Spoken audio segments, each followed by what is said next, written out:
सुशांत सिंह राजपूत मौत मामले में आया नया मोड़। सीबीआई की क्लोजर रिपोर्ट पर परिवार ने उठाए सवाल। कोर्ट जाने की तैयारी में है अब सुशांत सिंह राजपूत की फैमिली। वकील ने जांच में गड़बड़ी होने के लगाए आरोप।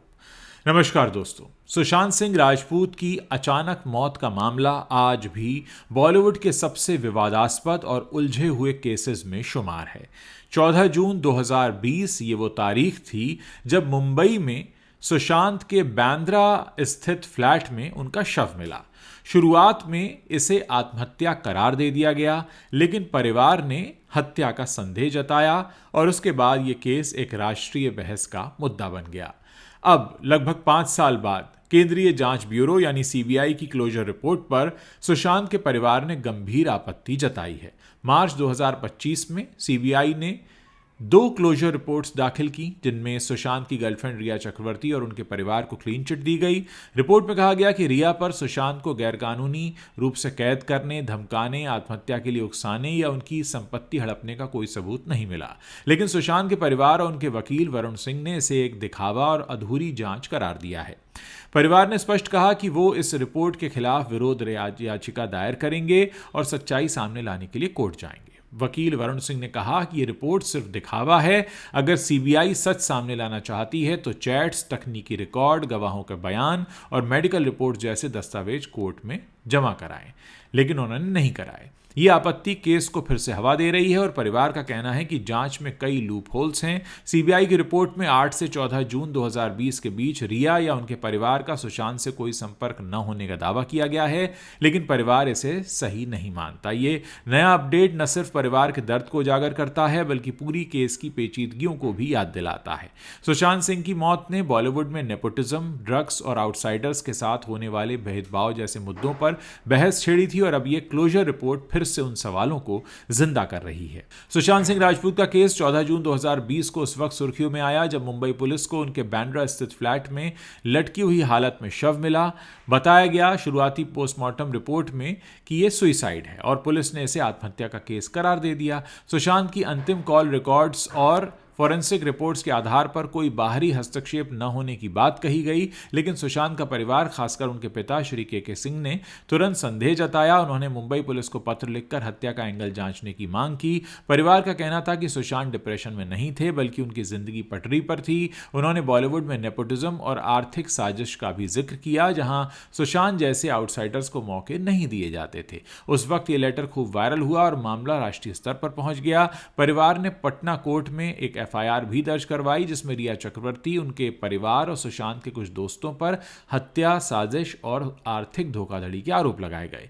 पटना पुलिस ने केस दर्ज किया, लेकिन मुंबई पुलिस ने इसे ट्रांसफर करने की मांग की। ये शुरुआती टकराव ही केस को उलझाने का बड़ा कारण बन गया। केस में पहला बड़ा मोड़ तब आया जब रिया चक्रवर्ती का एंगल निकलकर सामने आया। सुशांत की गर्लफ्रेंड रिया पर उनके परिवार ने आरोप लगाया कि उन्होंने सुशांत को मानसिक रूप से परेशान किया और उनकी संपत्ति पर कब्जा करने की कोशिश की। रिया ने शुरुआत में सुशांत के साथ रिश्ते को स्वीकार किया, लेकिन कहा कि सुशांत डिप्रेशन में थे। मुंबई पुलिस ने रिया से पूछताछ की और उनके बैंक अकाउंट्स की जांच शुरू हुई। परिवार का दावा था कि रिया ने सुशांत के 15 करोड़ रुपए हड़प लिए। ये आरोप मीडिया में छाए रहे और केस को love story turn suspense story बना दिया गया। लेकिन जांच आगे बढ़ी तो ड्रग्स का एंगल भी निकलकर सामने आया। केस में एनसीबी ने एंटर किया और उसके बाद रिया, उनके भाई शौविक और सुशांत की मैनेजर श्रुति मोदी और हाउस मैनेजर सैमुअल मिरांडा पर ड्रग्स सप्लाई करने के आरोप लगे। एनसीबी ने कई गिरफ्तारियां की। रिया 6 सितंबर 2020 को गिरफ्तार हुई, शौविक भी अरेस्ट हुए। ये गिरफ्तारियां केस को ड्रग्स कनेक्शन भी दे गई और बॉलीवुड के कई बड़े चेहरों से पूछताछ भी हुई। एनसीबी ने दावा किया कि बॉलीवुड में ड्रग्स का नेटवर्क है, लेकिन कोई बड़ा नाम गिरफ्तार न होने से जांच पर सवाल उठने लगे। इसी बीच इस केस में 2 राज्यों की पुलिस के बीच टकराव बढ़ा। पटना पुलिस ने मुंबई पुलिस पर आरोप लगाया कि वो जांच में सहयोग नहीं कर रहे हैं। मुंबई पुलिस ने कहा कि पटना एफआईआर अवैध है। मामला हाईकोर्ट पहुंचा, जहां सीबीआई को जांच सौंपी गई। अगस्त 2020 में सुप्रीम कोर्ट ने सीबीआई को चार्ज दिया। सीबीआई ने जांच शुरू की और एनसीबी ईडी को भी जांच के नाम पर केस से जोड़ दिया गया। ईडी ने मनी लॉन्ड्रिंग का एंगल देखा, जहां रिया पर सुशांत की संपत्ति हड़पने का आरोप लगे। सीबीआई ने 2020 से 2025 तक जांच की, जिसमें फॉरेंसिक जांच चैट एनालिसिस और गवाहों के बयान शामिल थे, लेकिन केस उलझता गया। कभी सुशांत के परिवार का नेपोटिज्म एंगल निकला, कभी बॉलीवुड माफिया की अफवाहें आईं। सुशांत की बहन श्वेता सिंह कीर्ति ने सोशल मीडिया पर कई पोस्ट किए जहां उन्होंने इंडस्ट्री में भेदभाव का जिक्र किया। केस ने जस्टिस फॉर एसएसआर कैंपेन को जन्म दिया, जो आउटसाइडर्स के संघर्ष को एक नई आवाज देता रहा। अब 5 साल बीत चुके हैं, लेकिन कोई ठोस नतीजा निकलकर सामने नहीं आया।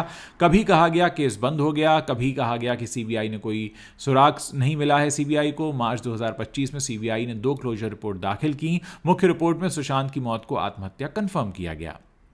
रिया, उनके माता पिता इंद्रजीत और संध्या चक्रवर्ती, शौविक, श्रुति मोदी और सैमुअल मिरांडा पर कोई सबूत नहीं मिला। रिपोर्ट में कहा गया कि 8 से 14 जून 2020 के बीच कोई भी आरोपी सुशांत के साथ नहीं था।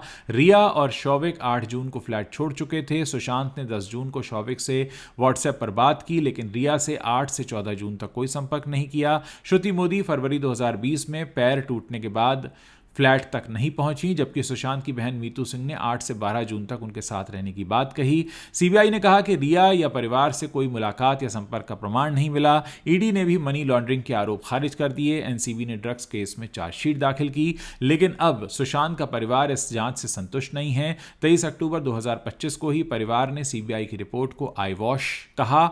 वकील वरुण सिंह ने कहा कि रिपोर्ट अधूरी है। चैट्स, तकनीकी रिकॉर्ड्स, गवाहों के बयान और मेडिकल रिपोर्ट्स जमा नहीं किए गए हैं। ये एक सतही जांच है। परिवार ने विरोध याचिका दायर करने का फैसला किया है।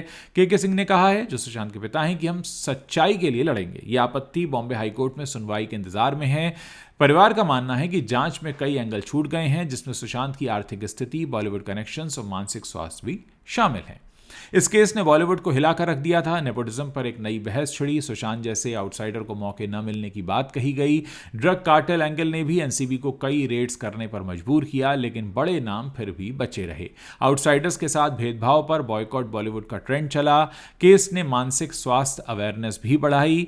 सुशांत की मौत के बाद कई स्टार्स ने डिप्रेशन पर खुलकर बात की, लेकिन परिवार का दर्द आज भी वैसा ही है। 5 सालों बाद भी न्याय की आस बाकी है। सीबीआई की रिपोर्ट को चैलेंज करने से केस हो सकता है दोबारा खुले और इससे कई और एंगल निकलकर सामने आए। दोस्तों, अपने आप में ये एक ऐसा केस रहा है कि पूरा का पूरा भारत ही नहीं बल्कि दुनिया भर में रहने वाले, अलग अलग देशों में रहने वाले लोगों ने भी इस मुद्दे पर खुलकर बात की। वो वक्त कोविड का था, हर कोई घर पर था और सबकी नज़रें इस केस पर थीं और हर कोई जानना चाहता था कि आखिर बिहार के एक मिडिल क्लास फैमिली से आया लड़का, जो पहले टीवी स्टार बना और उसके बाद इतना बड़ा फिल्म स्टार बना, आखिर उसके साथ क्या गलत हुआ जिसका पता आज तक हमारे देश की पुलिस या सीबीआई नहीं लगा पाई है। कोई भी इस बात को मानने के लिए तैयार नहीं है कि इतनी बड़ी सक्सेस देखने वाला एक मध्यम वर्ग का बच्चा, जिसने बहुत नीचे से शुरुआत की, आखिर वो कैसे ऐसा कदम उठा सकता है। ऐसी कौन सी बातें थीं जिनको छुपाया गया, ऐसी कौन सी बातें हैं जिनको अभी भी दुनिया के सामने लाने से रोका जा रहा है। ये तमाम चीज़ें हैं, तमाम बातें हैं जिन पर अभी बहस होनी बाकी, और हो सकता है केस दोबारा खुले।